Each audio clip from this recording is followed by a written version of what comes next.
तेणु पाग एवं समय स्वल्पता दृष्टिकोण आम करूँ। तेणु आमर पंडित लिंगराज पति महोदय ये कार्यक्रम विषय दुई पद आम वार्ता रखे। जय जय जय जगन्नाथ। मु लिंगराज पति श्री जगन्नाथ चेतना अंतर्जातीय चारण गोष्ठी उपदेष्टा मु निजक विश्वास कर प्रकृत में ढेंकानाल जिले में गिरिधारी आश्रम चारण शाखा आयोजन होता ये जो सुंदर श्री जगन्नाथ प्रश्नोत्तरी कार्यक्रम एते सुंदर भाव हम यह तो मोर कल्पनार बाहर थिला। महाप्रभु अहेतुक अपार करुणा एठारे आसी मु देखे अभिभूत भी हो जाए। चारि क्लास रे पढुथिबा चतुर्थ श्रेणी पिला सी आसी बसी जगन्नाथंकर प्रश्न उत्तरी भाग नवा। द्वादश श्रेणी रे पढुथिबा पिला सी अनुरूप बसी केते उत्कंठा केते आवेग आम महाप्रभु श्री जगन्नाथ विषय जानिबा पाई आश्चर्य लगिला। से माने महाप्रभु विषय कठिनतम प्रश्न जहाँ आम प्रस्तुत कर आनीलु कहीं आगुरी आम प्रश्नोत्तरी एक मॉडल बा नमूना आम प्रदान करूँ।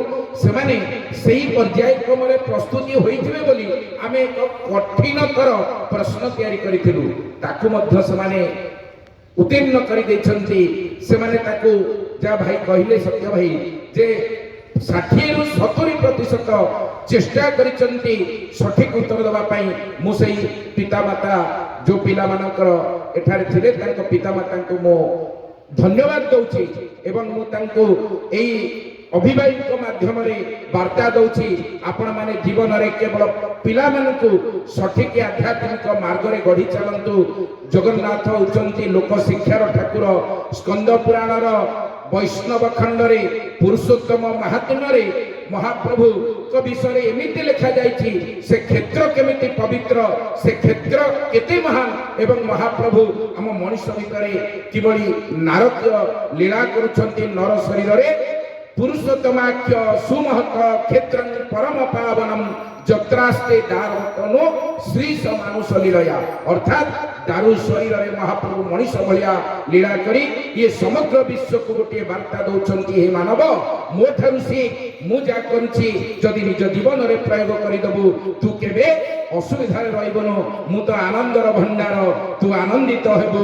आनंद आनंद होइछि जात आनंद रे भरा सारा जगत आनंद टिकक पाइबा पई ए जीव आसीछि स्वर्ग धाई। से आनंदर धारा को ए पिला मानक भितरे प्रवाह मान बेगरे भर्ती करबा पई अभिभाई बाबुनी भाई जो प्रयास करिसंती मु तांको साधुवाद दउछि एवं निवेदन रखिबे मंच तरफ आगामी दिन में सत्य भाई भी अछंती एई अंचल रे जेते विद्यालय महाविद्यालय अछि समस्त विद्यार्थी माननकु एकजुट करंतु।